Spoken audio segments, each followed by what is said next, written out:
Hello dear students, मैं हूं नीरू और स्वागत है आपका क्विक स्कूल नोट्स में।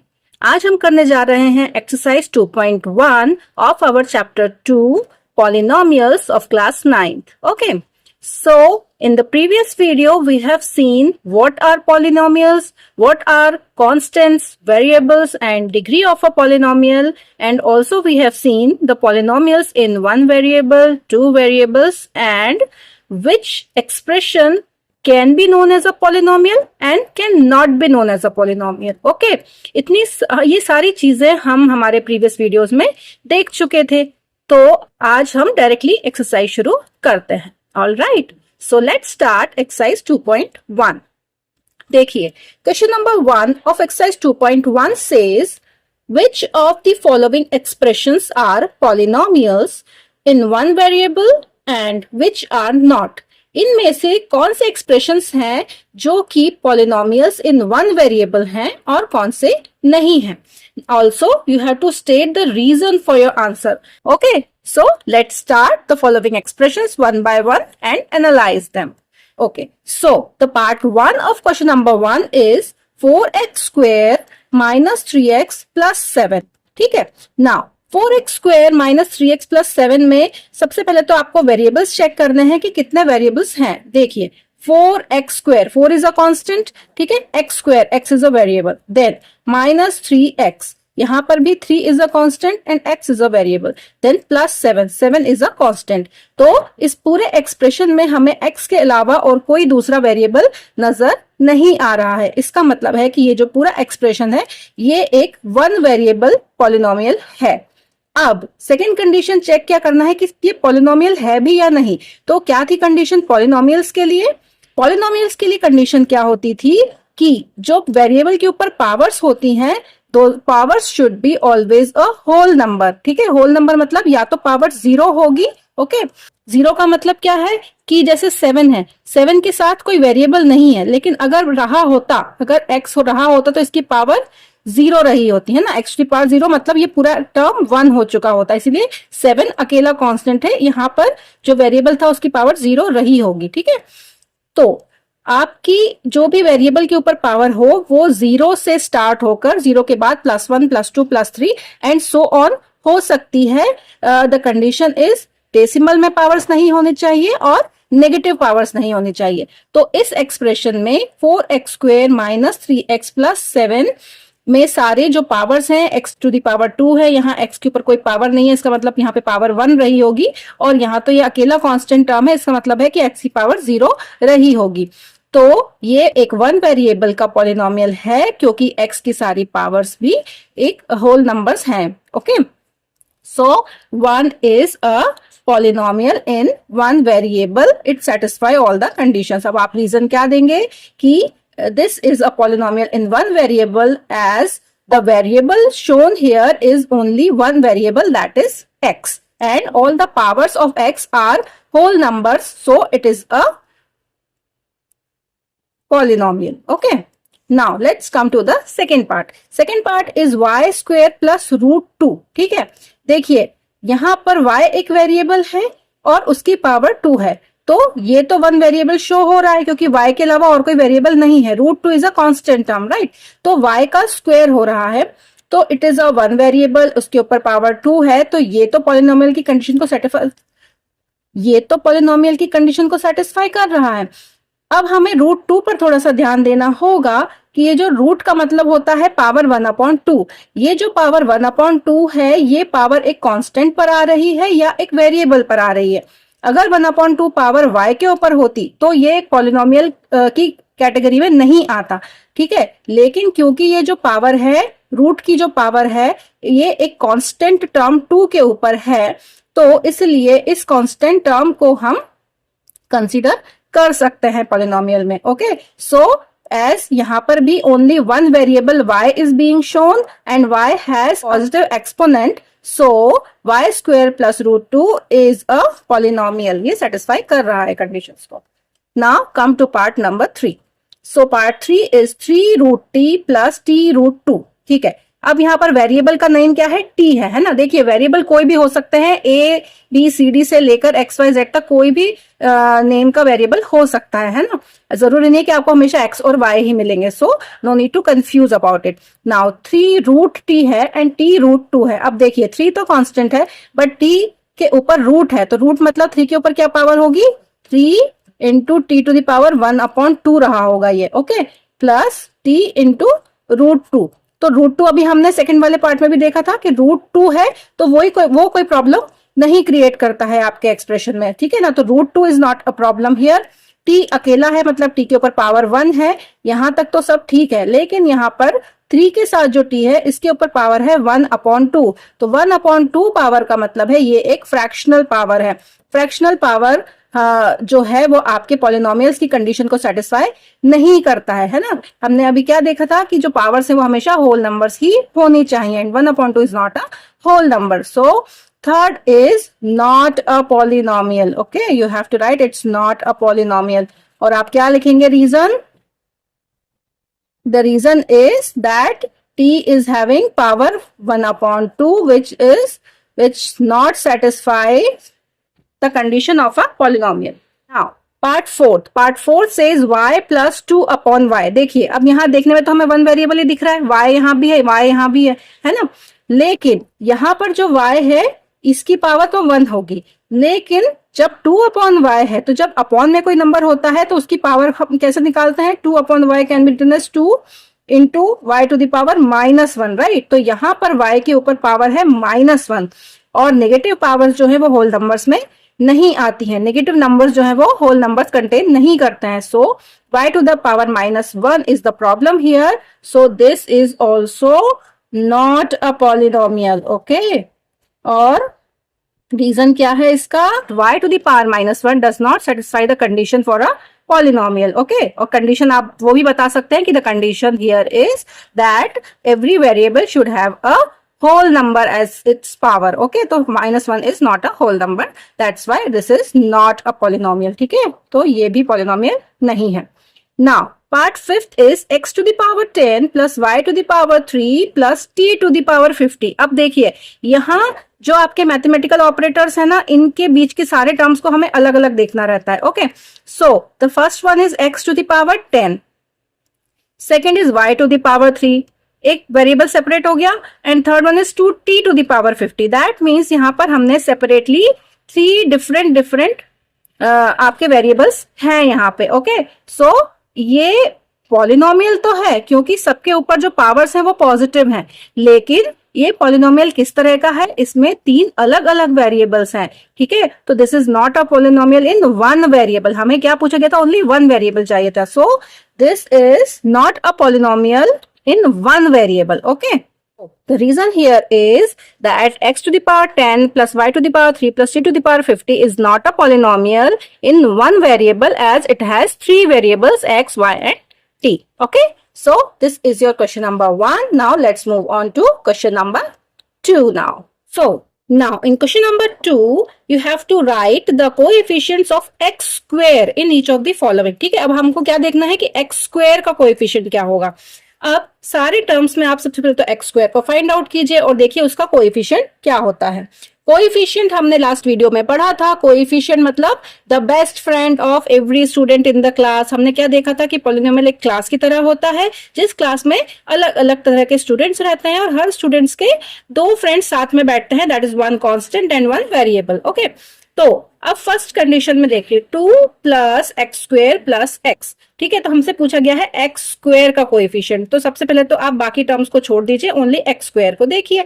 एक्स स्क्वेयर के साथ में क्या कोई कांस्टेंट टर्म है यहाँ पर, दिख तो नहीं रहा है। अगर यहाँ पे कुछ नहीं दिख रहा है इसका मतलब वहां पे क्या रहा होगा, 1 रहा होगा, है ना। सो एक्स स्क्वेयर का कोएफिशिएंट यहाँ पर क्या होगा, 1 is the coefficient of x square here, okay। It is very easy one. Now number 2 में है 2 minus x square plus x cube, ठीक है। अब माइनस एक्स स्क्वेयर है, इसका मतलब यहाँ पे कोएफिशिएंट क्या रहा होगा, देखिए नंबर तो कुछ नहीं लिखा है, जब कुछ नहीं लिखा है तो यहाँ पे भी 1 रहा होगा, बट 1 के साथ एक माइनस लगा हुआ है यहाँ पर, तो इसका कोएफिशिएंट होगा -1, ओके। आपको साइन के साथ नंबर को लेना है। Now the third one is pi upon 2x² plus x। ठीक है, तो अब यहाँ तो आपको साफ साफ नजर आ रहा है कि x² के साथ जो कोएफिशिएंट है, जो x² का फ्रेंड यहाँ बैठा हुआ है, वो कौन है? Pi upon 2। तो simply the coefficient is pi upon 2 here. Now the fourth one is √2 into x minus 1। ठीक है, अब देखिए यहाँ पर ट्विस्ट क्या है, यहाँ पर x² है ही नहीं। हम कई बार जल्दी में हम गलती क्या कर देते हैं कि हम क्वेश्चन भूल जाते हैं कि हमें x² का कोएफिशिएंट दिया है, हमने फटाक से देखा एक x है, इसका कोएफिशिएंट ये है √2 और आप √2 आंसर लिख आएंगे, विच इज नॉट करेक्ट, क्योंकि इस वाले पूरे एक्सप्रेशन में x² है ही नहीं। तो जब x² ही नहीं है तो उसका कोई कोएफिशिएंट ही नहीं है, so here 0 will be the answer. Okay, इसका मतलब है कि x² की जो टर्म है पूरी वो 0 है, वो है ही नहीं यहाँ पर। ठीक है, so this is how you will find the coefficients of the term x²। Okay, let's move on to question number 3. So, question number 3 says, give one example of a binomial of degree 35 and a monomial of degree 100. ठीक है, आपको ये term पता होनी चाहिए, what is binomial and what is monomial. We have seen in the previous video in the introduction part of this chapter. So binomial का मतलब होता है by मतलब two, okay, and nomial means terms, हम पहले पढ़ चुके हैं ये। तो binomial का मतलब होता है टू टर्म्स, मतलब ऐसा आपको पॉलिनोमियल बनाना है जिसमें दो टर्म्स हो ओनली, एंड मोनोमियल मतलब जिसमें सिर्फ वन टर्म हो। ठीक है, तो आप कोई भी एक वेरिएबल अपने मन से ले लीजिए, x, y, z, a, b, c, d कुछ भी, और आप उस टर्म, कितने टर्म्स लेने हैं आपको इसमें? Two terms of degree 35। Degree क्या होती है? डिग्री इज द, हमने बताया था आपको, degree is the most intelligent student of the class, मतलब ऐसा वेरिएबल, ऐसा बच्चा जिसके ऊपर सबसे ज्यादा पावर होती हो। तो मतलब कि जिस वेरिएबल के ऊपर सबसे ज्यादा पावर होगी वो उसकी डिग्री होगी। मतलब आपको एक टर्म लेना है और उस टर्म के ऊपर पावर कितनी दे देनी है? 35। ठीक है, तो आपको टू टर्म्स का, एक तो पहले वेरिएबल, ठीक है, तो नंबर 1 आप लिखेंगे टू टर्म्स, तो आपने लिख दिया पहले तो x प्लस 5 लिख लीजिए, है ना, क्योंकि टू टर्म्स है इसमें। ठीक है, अब टू टर्म्स में आपने x के ऊपर डिग्री देनी है आपको 35, तो x to the power 35 plus 5।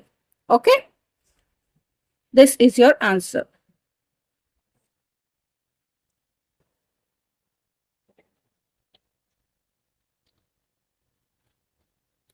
देखिए, टू टर्म्स का मतलब नहीं है कि दो बार x लेने जरूरी है, टर्म्स तो होनी चाहिए। ओके, प्लस के बाद कुछ एक चीज होनी चाहिए, फिर वो कांस्टेंट भी हो सकता है और x का कोई टर्म भी हो सकता है। आप यहाँ पर 5x भी लिख सकते हैं, that won't be a problem. Okay, तो इस तरह से टू टर्म्स, वन टर्म में सिर्फ एक ही टर्म होनी चाहिए, तो आप कोई भी एक वेरिएबल ले लीजिए और उसकी डिग्री आपको कितनी देनी है? 100 देनी है, तो आप लिख सकते हैं y to the power 100। Okay, only this much, क्योंकि आपको सिर्फ वन टर्म ही दिखानी है। So y to the power 100 will be your answer here. All right. So it was a very easy one. Let's move on to the next question. Now, question number 4 is write the degree of each of the following polynomials. ठीक है, अभी हमने पढ़ा था what is the degree? Degree is the maximum power of the variables of a polynomial. ठीक है, the most intelligent student of the class, right? तो most intelligent student here देखिए 5x cube plus 4x square plus 7x। ठीक है, अब ये x जो है इसकी पावर तो 1 होगी, है ना, ये तो कमजोर बच्चा है, इसकी पावर 2 है, थोड़ा सा अच्छा है, बट इसकी पावर 3 है। और हम पहले भी देख चुके हैं, we do not need to look at the coefficients, हमें कोएफिशिएंट नहीं देखना है ना, क्योंकि इसके साथ 7 है। So this 7 you need not watch, आपको क्या देखना है? Only the exponents, the powers. तो x के ऊपर पावर क्या है? तो 1, 2 and 3, so x cube is the highest power here. Okay, so what is the degree here? The degree here is 3. Okay, so degree of this polynomial is 3. Okay, now come here, 4 minus y square. Okay, तो इसमें तो एक ही variable है और उसकी power है 2, so degree of this polynomial is 2 simply. Now 5t minus √7, so 5t minus √7 में t जो है इसके ऊपर जो पावर है बस वही हमें देखनी है, because we don't have any other variable here, तो t के ऊपर पावर होगी 1 यहाँ पर, तो the degree of this polynomial is 1। Now this is an interesting one.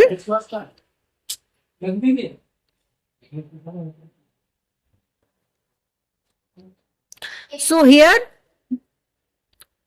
we have only one constant 3. Okay, अब 3 के साथ कोई वेरिएबल यहाँ पर है नहीं, तो अगर कोई वेरिएबल नहीं है तो हम क्या अज्यूम करेंगे, मान लीजिए यहाँ पर कोई वेरिएबल था तो इसके ऊपर पावर क्या रही होगी, power should have been 0 here, यहाँ पर पावर 0 रही होगी, जिससे कि ये पूरा टर्म 1 बन चुका होगा। ठीक है, तो जब अकेला कांस्टेंट टर्म होता है तो उसके साथ ये अज्यूम किया जाता है कि वहां पर एक वेरिएबल के साथ कोई पावर 0 रही होगी। So what is the degree here, degree is 0।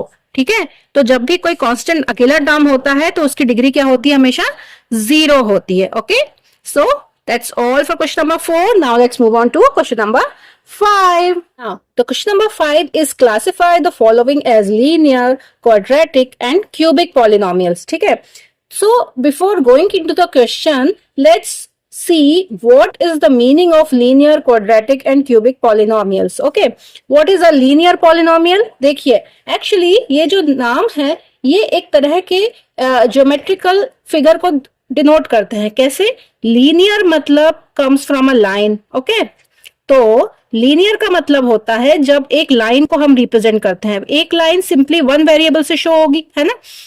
अगर ये इसकी लेंथ कुछ भी होगी तो हम इसको जनरली कैसा, एक वेरिएबल x+1, x+2, 4x+3 इस तरह के टर्म्स से डिनोट करेंगे। तो जब भी किसी वेरिएबल के ऊपर ओनली वन पावर होगी we will call it as linear. ठीक है, नाउ कम एज क्वाड्रेटिक। अब देखिए क्वाड्रेटिक टर्म कहां से आ रहा है, क्वाड्रेटिक टर्म आता है क्वाड्रिलेटरल से। तो क्वाड्रिलेटरल्स क्या होते हैं, the very basic quadrilateral is a square, right.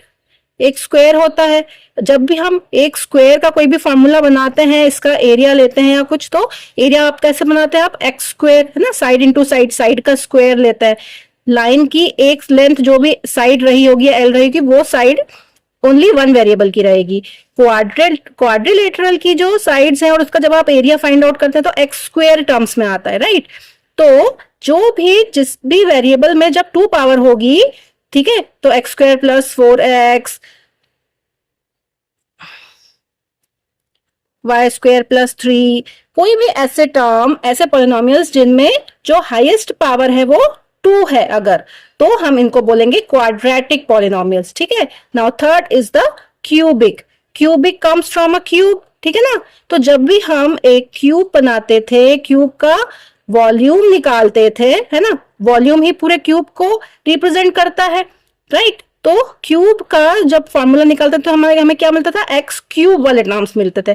तो x³ + 4x+3 something like this. तो हाईएस्ट पावर, सबसे पहले तो हमें देखना क्या है, highest power in the variables. तो आप वेरिएबल्स की हाईएस्ट पावर कौन सी है उस पर डिपेंड करेगा कि वो पॉलिनोमियल कौन से टाइप का है। ठीक है, तो अगर highest power only one variable की है एंड वन पावर की है, not the variable, one power की है, सो इट इज लीनियर। अगर हाईएस्ट पावर 2 है तो it is quadratic, and highest power अगर 3 है तो क्यूबिक है। अब आप क्विकली बता सकते हैं कि कौन सा टाइप कि ये कौन सा एक्सप्रेशन कौन से टाइप का है। Okay, so let's find out. So number 1 is x² + x। देखिए अब 2 वेरिएबल है, एक पे पावर 1 है, एक पे पावर 2 है, but highest is the 2। So looking at the highest power, that is the degree of the polynomial, it is a quadratic one, right? Next is x minus x³। यहाँ highest power क्या है? The degree of the polynomial is 3, so it is a cubic. Then y plus y² + 4, the highest power, the degree is 2 here. 2 means again it is quadratic. 1 plus x, देखिए x अकेला एक 1 degree है, that is 1 degree is linear. 3t, एक variable, उसके पर एक ही power है 1, that is linear. And r² power 2 है तो it's a quadratic. 7x³ 3 power है तो it's a cubic. Okay, so I hope आज ये सारे क्वेश्चंस आपको समझ आए होंगे। They are the very easy ones. Alright, तो ये एक्सरसाइज बहुत ही इजी थी। आई होप आपको सारी चीजें समझ में आई होंगी। For any doubts, for any clarification, please right in the comments box below. Okay, so that's all for today. Thanks for watching. Keep on liking my videos. Please like, share and subscribe to my channel, that is the Quick School Notes. That's all for today. Thanks for watching. Bye bye.